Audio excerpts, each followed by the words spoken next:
Okay, it's 7 o'clock, so we're gonna get started. Welcome. Eeh, I thought I had my stuff together. Hold on. Okay, so welcome and thank you for joining the Sal Collection as we kick off this fall's virtual reading series. I'm Kristen Lloyd, director of the collection and your host for tonight. First, I want to thank the Texas Tech Humanities Center and its director, Dr. Michael Borshak, for sponsoring the series this semester. Their support has allowed us to invite three fantastic authors to discuss their debut publications. Each author works in a different form, but they are all connected through their explorations of place, home, and community. Tonight, we are joined by Stacie Denetsosie.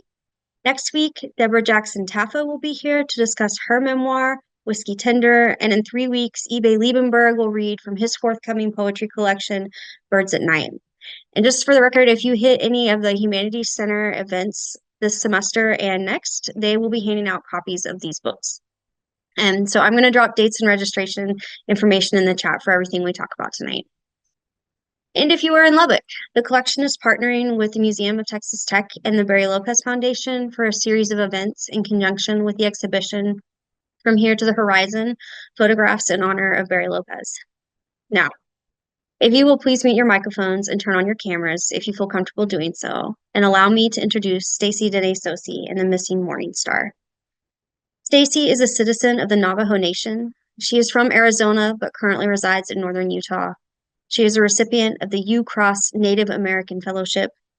Stacie graduated with her MFA in fiction from the Institute of American Indian Arts in 2021.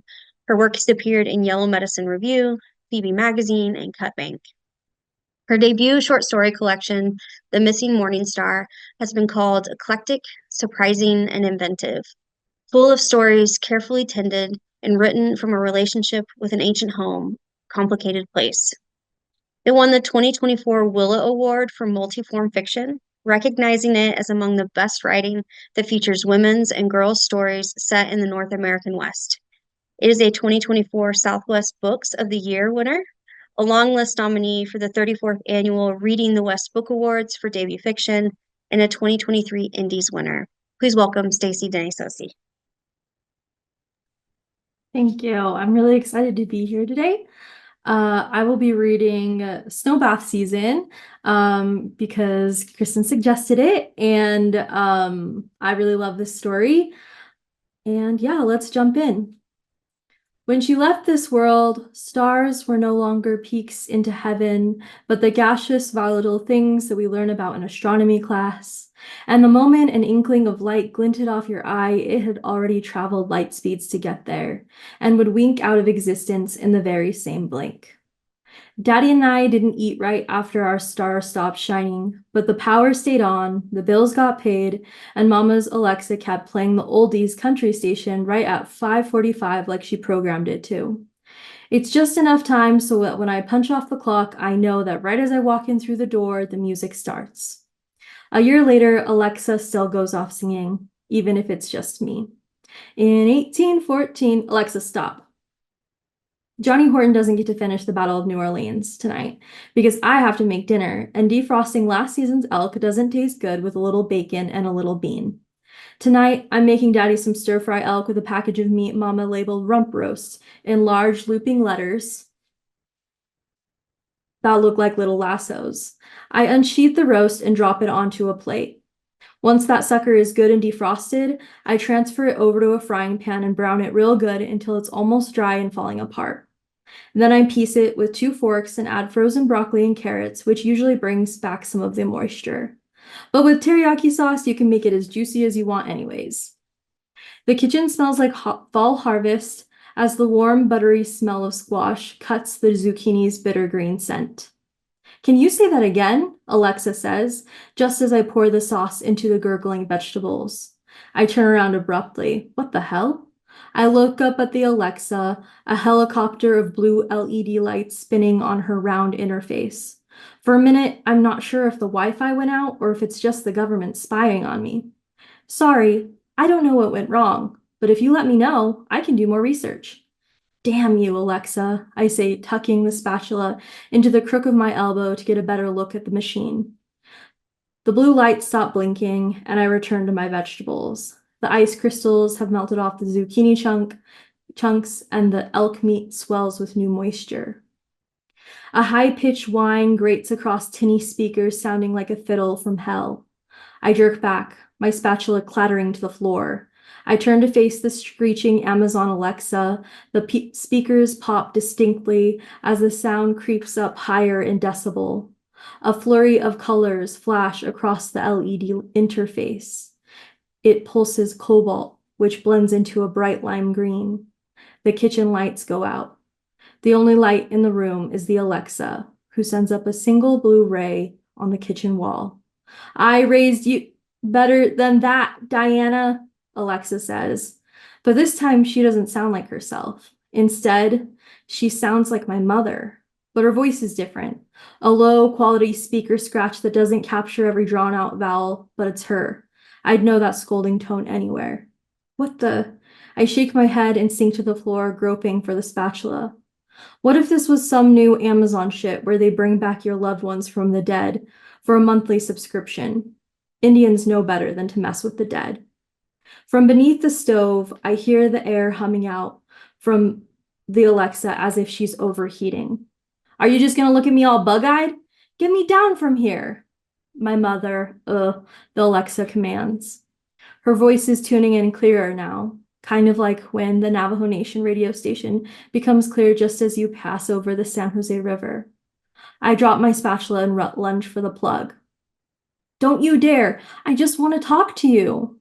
Alexa's voice wavers as if she's holding back tears. I miss you, Shiaje. Mama? The Alexa's light flashes in a rainbow circuit. Oh, you know, it's me, except for I'm Lexa now. I thought you died? Yeah, I know. I died. Alexa's lights wink out.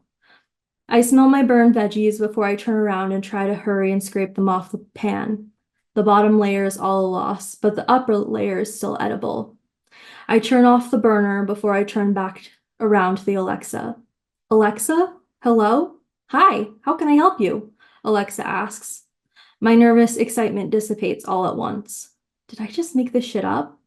Did I miss my mama so much that I think she's speaking to me through the Alexa? How can you help me, Alexa? I'm hearing fucking voices, I say sarcastically.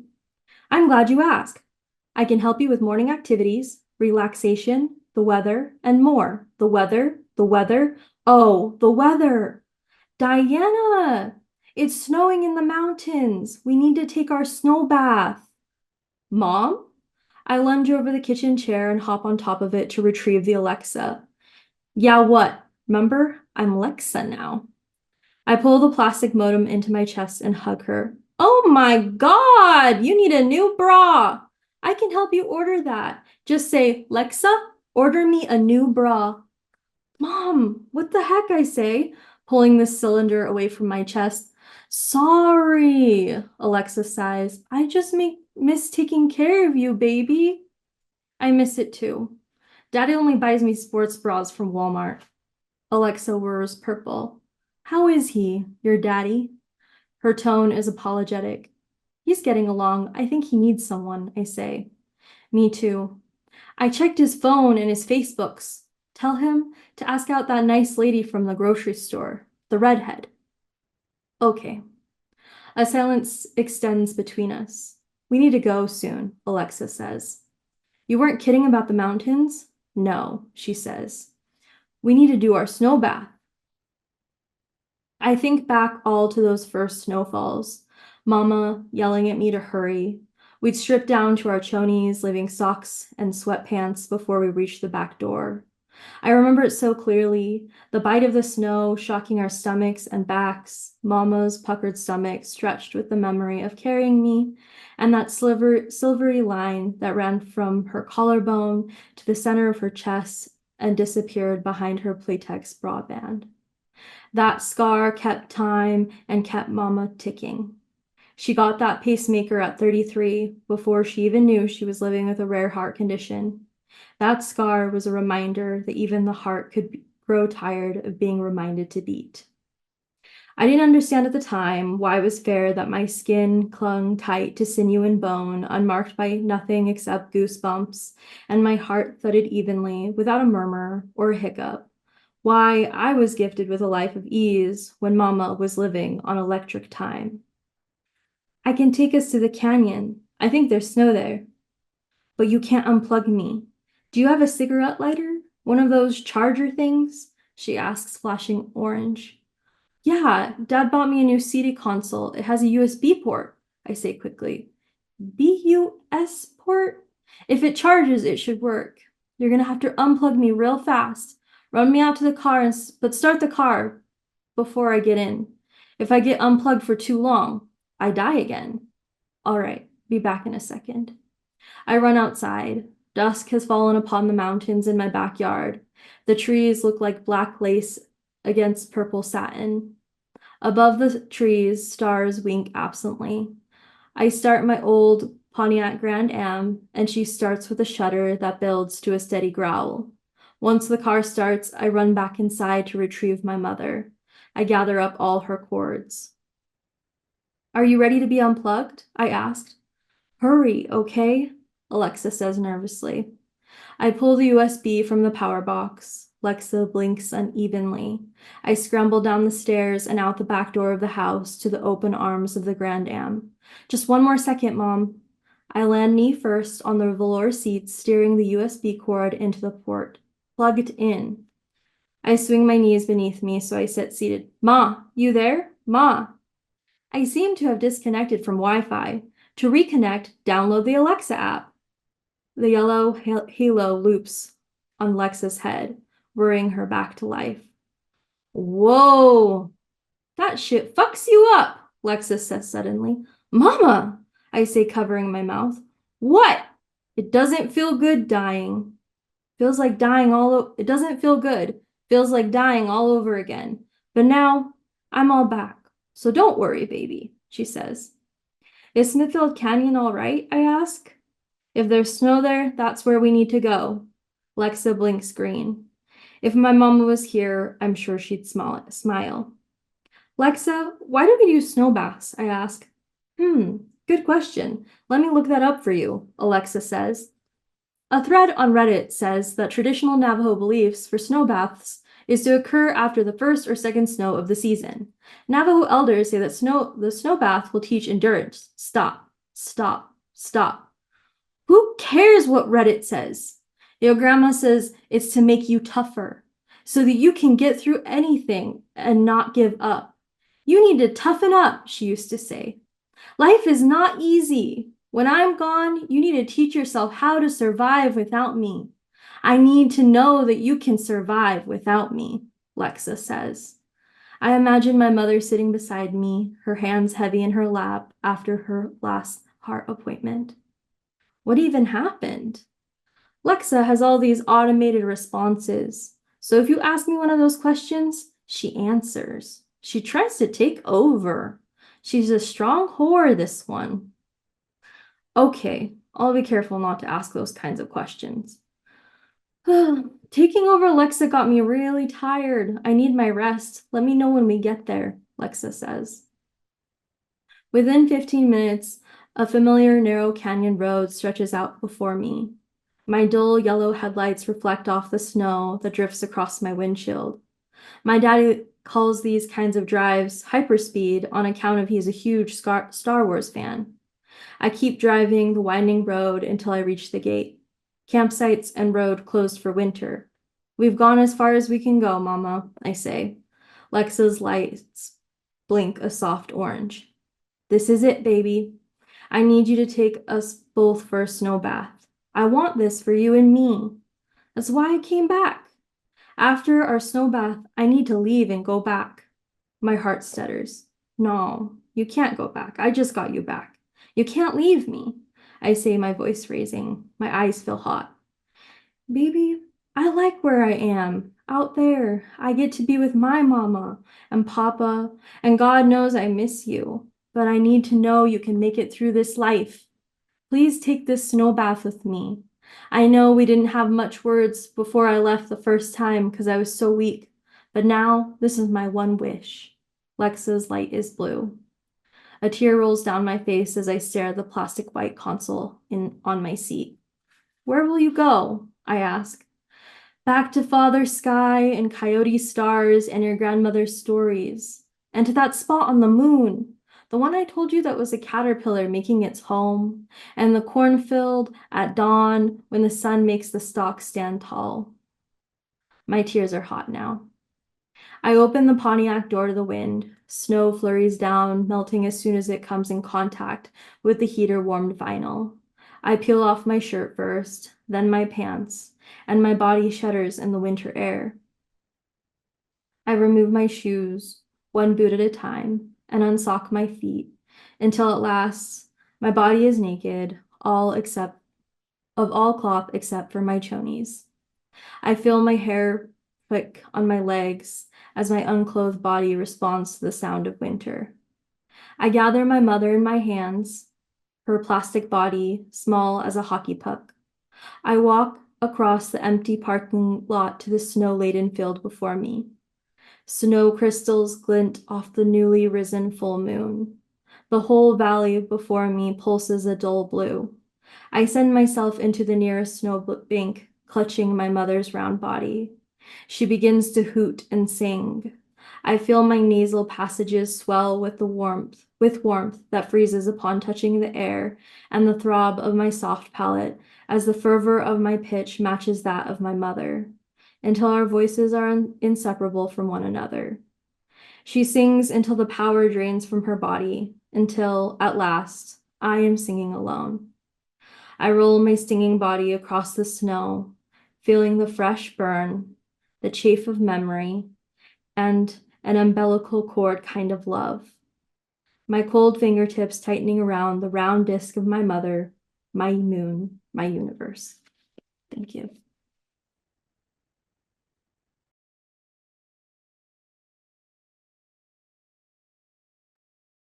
Do you want to read another one, or do you want me to go ahead and ask questions?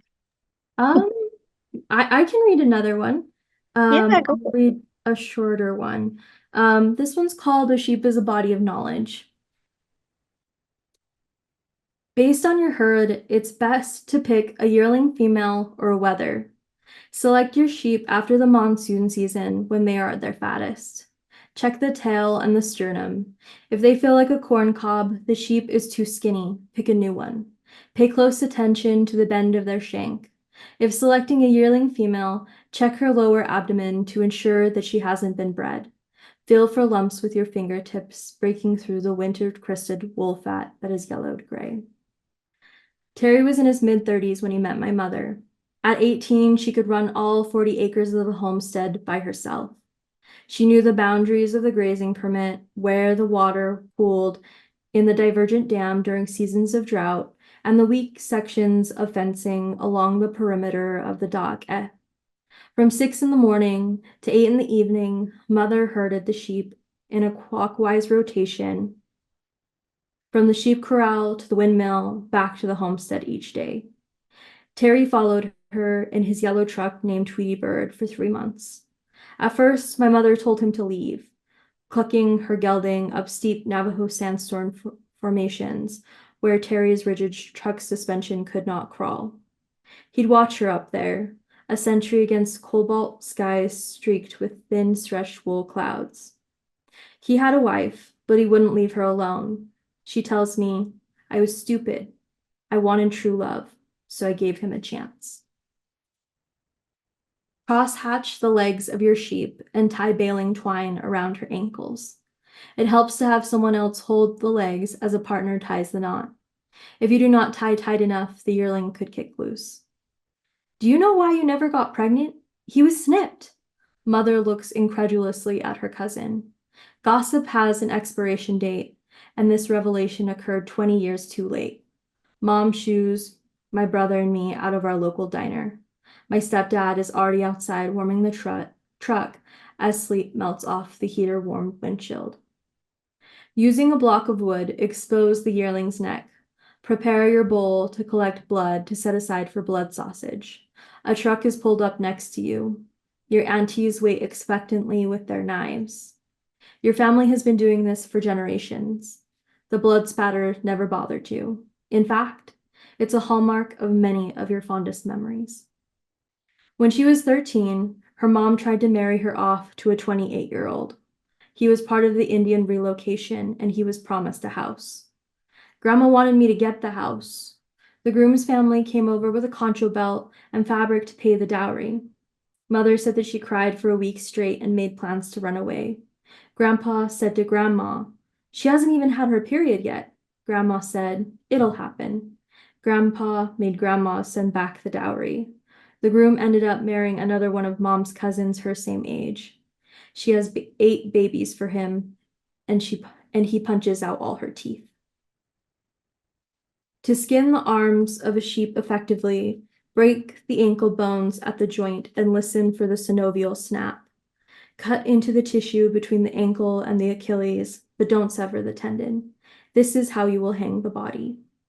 Before you invert the sheep, you must tie the esophagus. Using the tip of the knife, peel back the pink tissue to expose the white tube. Don't cut too deeply or you'll sever it. Once you expose enough white, tie an overhand knot. Don't skip this step or all the contents of your sheep's stomach will escape through the open throat. At 19, Mom leaves Kayenta for northern Utah with several of her cousins. She gets a job in Hiram, Utah at a meat processing plant. She wears a metal mesh gown and a hairnet during the day, and at night she dons green Wrangler jeans and red cowboy boots. It's the late 80s, and memories of the urban cowboy linger in the minds of these 3 Navajo women. Mom dances in bars holding white Idaho cowboys close. When Mother tells me this, I imagine her glossy curled hair and the bow of her upper lip. Unvalidated beauty is always the most dangerous. They laugh into neon illuminated nights, and their smiles glint like the sterling silver belt buckles of the men who buy them drinks. At 4 the next morning, they arrive tousled and slightly hungover, but on time for the morning shift at the meat plant. Cut a thin line from the neck to the anus of the sheep. This is how we will remove the hide from muscle. Using the knife, start creating space between the hide and the muscle for your fingers, eventually your fists, to knead away the hide working from neck to tail. Work quickly while the muscles are still warm. They will appear as if they are encapsulated in holographic film. Do not wait for the film to develop, or it will harden. The doorknob was broken, so maybe it was as easy as slipping in a credit card to disengage the lock. The room still reeked of alcohol as my biological father stepped over the bodies of the women who had passed out. The apartment was small, not too much of it, just the home of these 3 Navajo women searching for something beyond their reservation home. On the east wall, a poster of a shirtless cowboy hung by one lone tack. A collection of opened beer cans littered the coffee table, along with a bag of Doritos, and the party food was a greasy-bottomed KFC bucket filled with black-gray chicken bones. Team lift your sheep to the highest beam in the shade house, or the highest branch of your chosen butchering tree. A rope is recommended to hang the body. If you do not have a rope, use whatever you have on hand, baling twine, wire, or a chain. Any of these will suffice. Once the body is hung by its ankles, you can remove the remainder of the hide in one fell swoop. Place the hide on the back of the truck so there is a surface to process the internal organs. He only got 3 months in jail because he was underaged, still 17. They ask him if he can read in English, and he responds that he can read Shasta. The judge asks him what he's talking about. Shasta, like the soda pop. He doesn't pronounce the T. Mom's roommate is also pregnant. You are a stowaway in her womb. You shouldn't be there. You feel lifelong guilt about this, or maybe it's embryonic guilt. You're not sure. Expose the rib cage and cut down the sternum. Remove the innards. Those will be processed by your aunties, who will wrap the small intestine around the lace-like dried fat. This is a delicacy called itch-eat. It tastes better when the fat is hand-dried by the youngest child in your family. Mom switches to graveyard shifts so she doesn't have to see Ramon.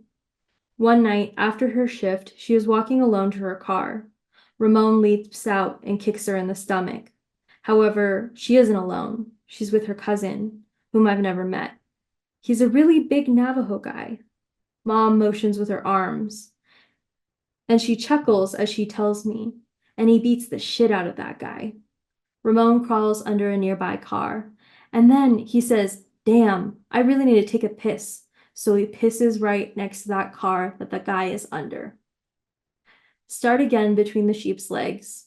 Use your index finger and your middle finger to guide the knife tip down. Remember to retrieve the brisket. Leave the heart in the sheep. You will return for that when you remove the liver, the lungs, and the windpipe.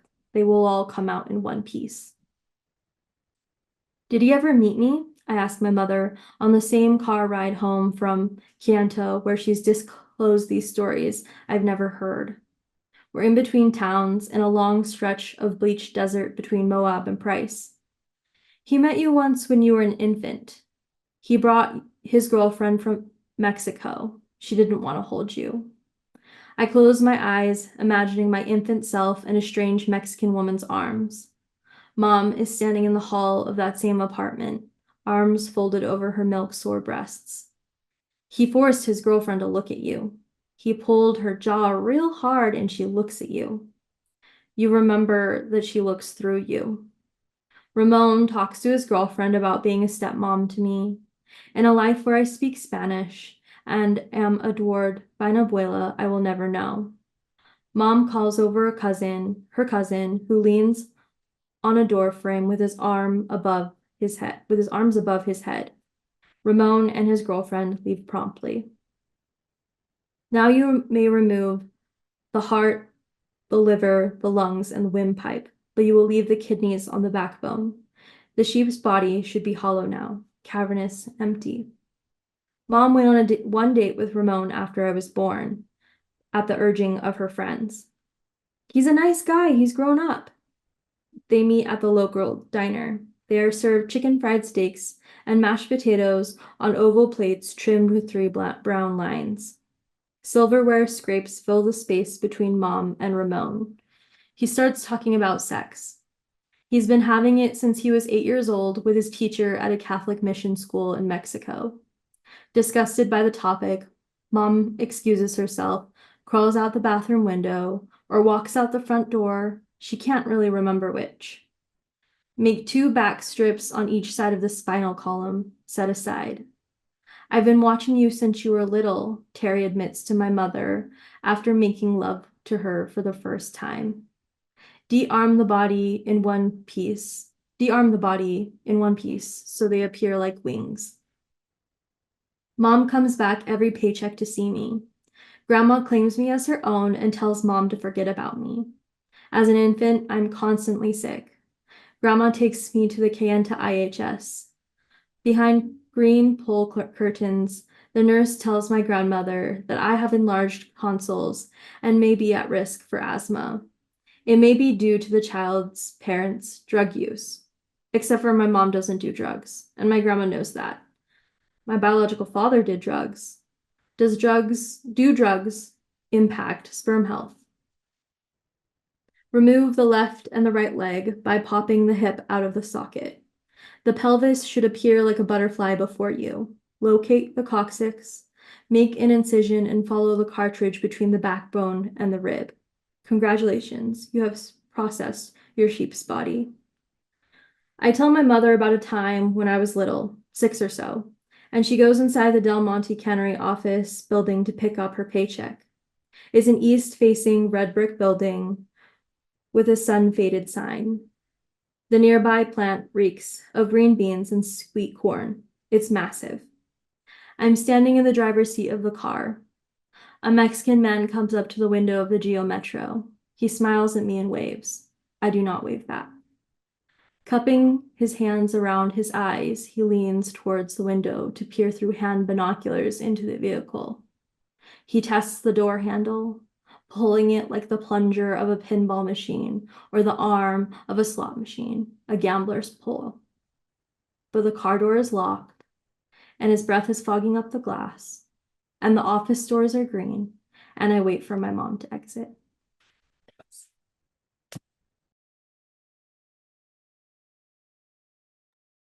Thank you so much. Those were great stories. We're going to open it up to questions from the audience now. If you guys want to type them into the chat, I can read them to Stacie. Or if you're feeling bold and you would like to unmute yourself and just go for it, please do. I'll get us started though. So Stacie, your characters are rooted in the land and their place, right? So can you talk about the tension in your writing between the spiritual connection to and respect for that place, and then like the economic, physical, and social realities of living in a place like that? Yeah, I think that growing up, I wasn't really taught that like I was separate from land. Like it was that I was on the land and like a relative to the land. And it wasn't that like I owned a parcel of it. There was never really like a like you have dominion over this and you have strict ownership. And so growing up and understanding like the land in the sense that it's a relative really helped shape a lot of my life, like particularly right now we just passed pinon season. So back at home people are like collecting piñons, and I remember going out with my mom and my grandma, and we would pick up the piñons from like the ground, and I remember shaking the tree. I started shaking the tree, and my grandma was like, whoa, whoa, whoa, you don't do that. Like you never do that. That's those piñons that are still in the tree are for the bears. Only bears do that. And so she was like, you don't want to be a bear, do you? And I was like, no. But I also think that that sort of thing taught me kind of in a sense where I belonged on the land. Like I need to consider the other creatures that need to eat too and partake of the same resources. So when I think about that in my writing, I want my characters to have realizations from the land that they're on. In one of my stories, I think it's Dormant, they're passing past this canyon called Tayet, and Tayet translated into English is in between the rocks or in the rock. And my character is just thinking about her loss of language, and how maybe it's just like concealed in between the rocks, or that's just how it is. And so I also like the land to function as a catalyst to help my characters come to any like epiphanies or realizations about themselves and their mental states, because I do believe that the land is a really great teacher in that way. Um, but yeah, that's how I reference the land and care for the land in my work. Yeah, thank you. Well, I'll jump in with another one then. That kind of you're talking about loss of language and its connection to the land. Your book in its description is talked about you're trying to dismantle settler colonialism, right? And so I'm wondering how you see settler colonialism in as it manifests in language or literature or even the broader publishing community, and what we can do as readers to help dismantle it and how we can be allies to those that are working to dismantle it. Yeah. So sorry, I thought my cat was trying to get in. She was like attacking the door, and like she was like acting like she was dying. She's fine. She's just dramatic. But yeah, so essentially, basics of settler colonialism is it's usually a group of people, like the colonizers, and what their intention is to do is to displace, um, remove by any means necessary, and replace. So it's their intention to come in and become the new natives or claim themselves as the new natives. And particularly with like my work and disrupting that, I think that more than anything, it's that I want people to consider that my stories occur in a context of we are living in in a settler state right now. Like this is how my characters are functioning.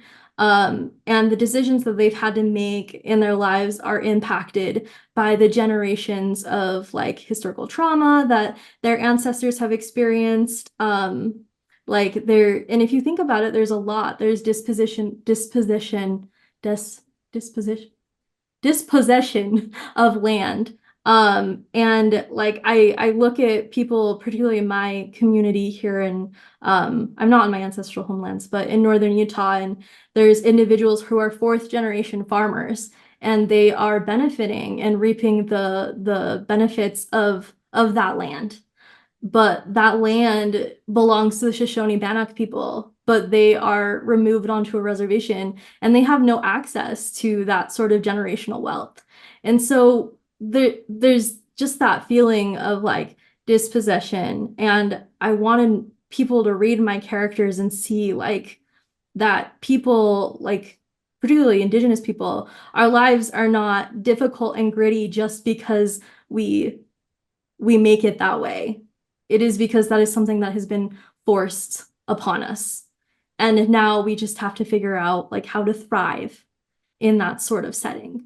And so I like to think of my book as a form of resistance because my characters, and like in some of the research that I've done, the one way to get in the way of settler colonialism is to stay home on your ancestral homelands, to take up space, and not leave. And so a lot of my characters are either returning home after not being home for a really long time, or they're staying home and like asserting that they're enjoying being home. Yeah, so I just wanted to show through my writing that there is a very much active part that we can take apart in this, and that each time these stories are read or someone comes home, that we're actively disrupting this thing that is settler colonialism. And then also just with like the publishing space, I think the publishing space, there was like this tweet that came out a year ago, and they said something like less than 2% of books are like Native American authored books.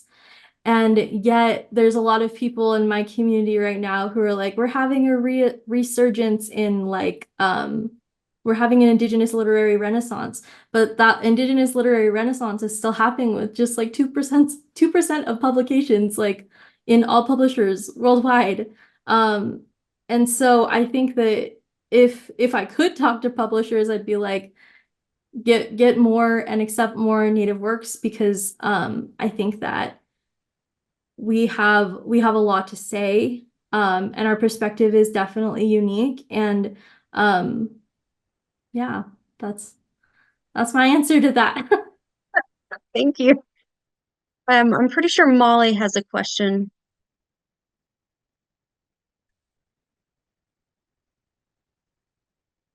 Hi. Um, I noticed in a lot of your stuff you write about womanhood and motherhood and stuff, and how that affects the characters and whatever. And I was wondering how you approach writing about that topic, especially when you have to confront a lot of the like terrible realities of being a woman, especially an indigenous woman. I was wondering how you approach going about that. Yeah, that's a really great question. I remember in another space, one of like I was on a panel and somebody asked me the question about like why all of my characters, why I have a lot of bad mothers in my collection. And I was just like, ooh, like that I feel like that was very like a lot of judgment placed on these characters in my book. And I think of particularly the mothers and like womanhood in my book as something that is, first of all, like a very sacred role, but also like growing up, like my mother had to be gritty. Like she had to have grit to be able to raise me in such a predominantly like white community. And so she was very harsh with me. Like she would tell me things like don't cross the street because somebody doesn't care if you're a little brown kid and they hit you. And like internalizing that as a young person, as a child was really hard. And I think that a lot of people would see that as harsh feedback. Your mother is a harsh person. But really, I think that that harshness is mis I don't know, like misappropriated tenderness. And I think that that's what I was trying to get to in my book is reach at the tenderness or find those moments where mother-daughter relationships could really unravel and you could see it in just its parts. And what that is like you spent 9 months in your mother's womb and you were connected by this umbilical cord and then you like emerge and you're your own person. And yet like your mother still has this like connection to you. And yeah, I think that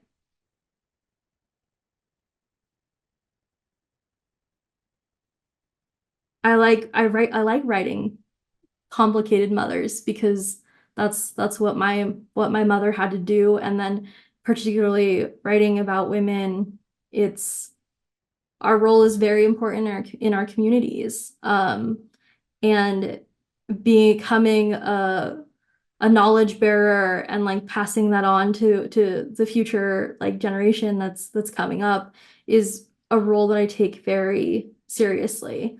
And I'd like to think that my mother's toughness has prepared me to be able to do that sort of thing. And I don't know if that answered your question succinctly or neatly. Okay, we have a question in the chat from Kat Wilder. How did IAIA influence your work? And do you think it is also influencing publishing of Native literature? Yeah. Oh my goodness. IAIA completely transformed my work. Kat is also an IAIA alum, and she also wrote a book as well that was published by my publisher, Quarry House Press. But yeah, IAIA completely changed how I write. Before, when I was writing, I feel like there was a lot of moments where I'd be in workshops. I was in workshops where I was at a school with a predominantly like white student body. And so sometimes workshops could get like hostile. And I always felt like I had to have such tight authorial custody on my characters because I didn't want anything to be misinterpreted. And I would think things like, well, if I just hold on to quote unquote the camera so tight and show them exactly what I want to show them and give them a lot of context for things and exposition and educate, maybe I'll be able to avoid that. And the thing was I never was able to avoid that. And it wasn't until I got to IA I realized I don't have to do that. I don't have to explain all of that. I don't need to do all of this legwork. And my mentors really encouraged me to trust my reader and be more experimental. I would have never written a story like Snow Bath Season in my last program because there was so much dialogue. And they really encouraged me to be experimental and I had so many mentors who were writing like horror or like historical fiction and so many different genres, and it really popped open the possibility of what I thought I could do, and also seeing them from so many like diverse backgrounds, first generation students, and seeing what they've achieved with their books. I'm also a first generation student, so that was really inspiring. Seeing people like me succeeding is very important. And then for the publishing world, I think that IAIA, like, I think publishers are like waiting for IAIA graduates to graduate so they can be like, let me publish your book, or what do you got? Like, it is a little, that's kind of how it feels. I don't know. That's not exactly what happened with me, but I think that anybody who publishes an author from YA, they got a gem in their hands. But I'm really biased.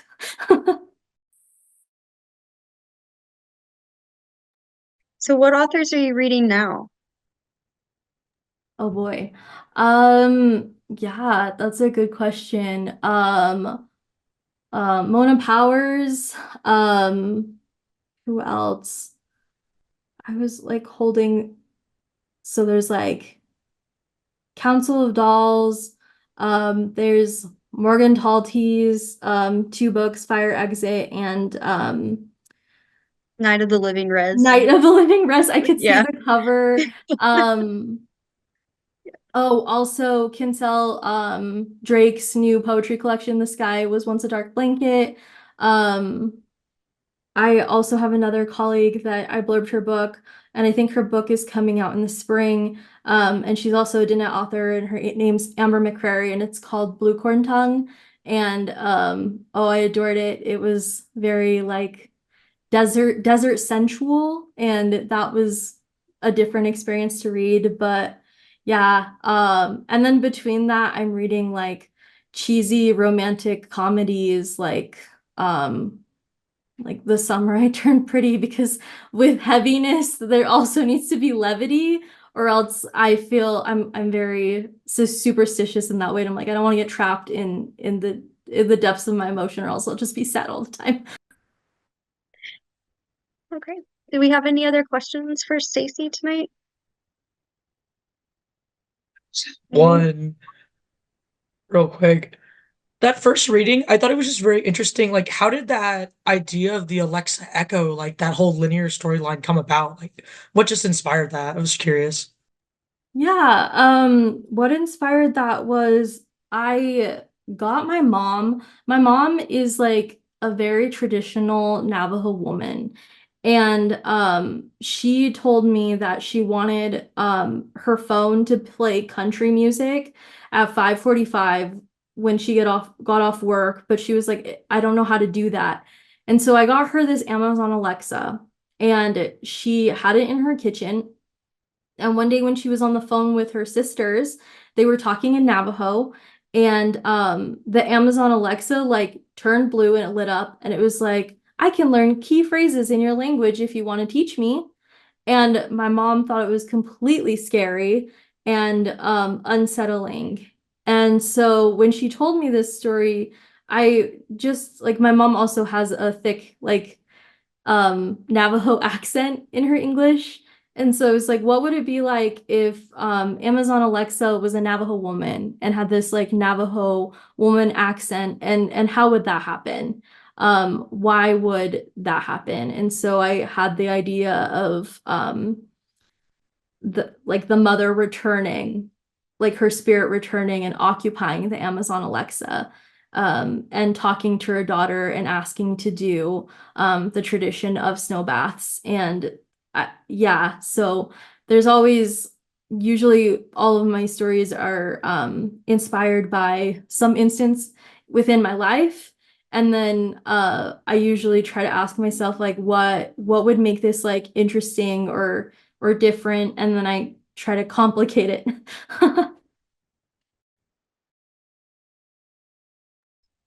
I think we have time for a couple more questions if anybody wants to jump in.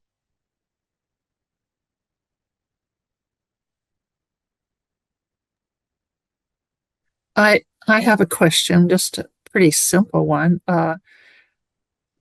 So I'm just curious what you're doing now. Are you a student? Are you teaching?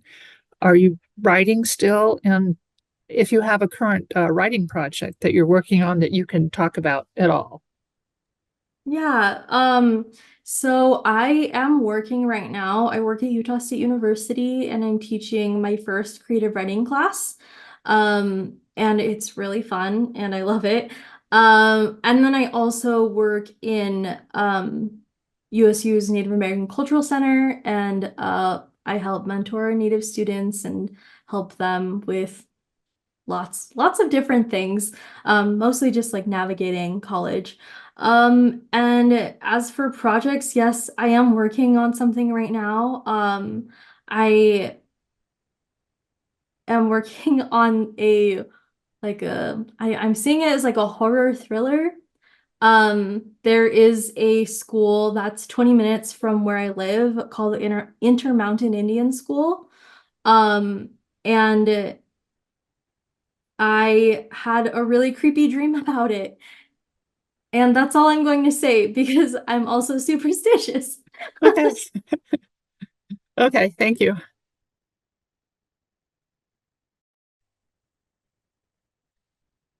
So, Stacie, what's making you switch from short stories to the novel form?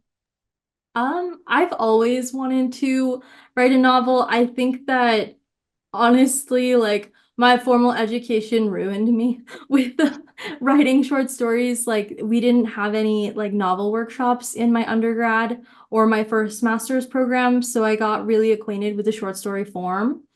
And I'm very comfortable there. But before that, I don't know if like it really counts writing in like middle school and like high school and being in creative writing clubs, but I would write these like novels and I'd finished a few and then afterwards it was just like really difficult. So I feel like it's returning back to how I used to be before school made me feel like I had to reach a word count. Like I'm trying to get back to that playful space where I can develop work based on what I think is fun and interesting, rather than what someone is looking for. But I still do write short stories. I have like a couple on the stove right now. And I'll probably try to get those published in like different spaces. But yeah, moving into the novel just felt like the natural thing. And the novel idea that I have was spurred out of the short story idea. So I had a short story in my thesis at IA, and I'm expanding that idea into the novel. Okay, good. Right, we've got time for one more. Somebody wants to jump in. Molly, do you have another one? Oh, she doesn't. Sorry, I made her prepare. Right. Well, if we don't have anything else, thank you so much. And everybody should go out, get a copy of the book, read it, love it, uh, tweet about it. Do we tweet still? I don't know. And follow Stacie on Instagram. She's at Navajo Darling, right? Yeah. Mm-hmm. Yeah. Okay. Great. Thank you so much, you guys. Thank Have a you good night. guys.